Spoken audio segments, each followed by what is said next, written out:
Nandito po kami sa may sementeryo. Dadalawin namin si nanay at si tatay.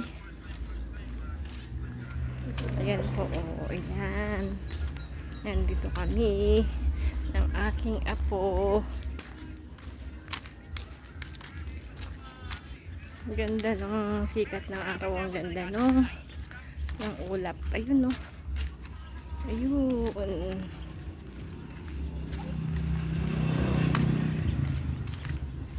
Yan, malapit na tayo. Dalawin lang po namin ang aking tatay at nanay. Nako, ano na, marami na naman na mga ano, na mga tawag dito, damo. Ayan oh, dami na naman pong mga damo. Kailangan na namang maghawan-hawan. Yan po, ito po yung aking nanay. Ayan, malulay bulaklak. Para dito tayo kay tatay.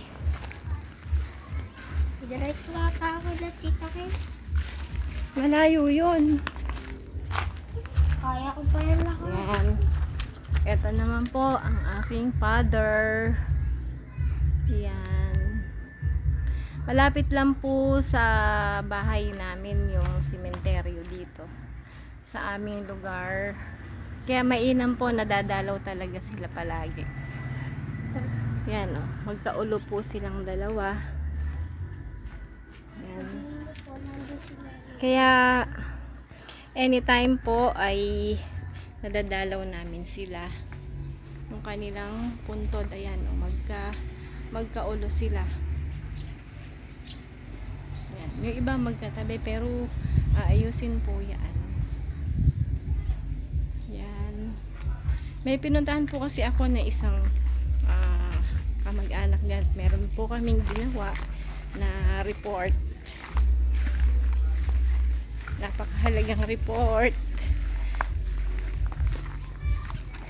Ayan.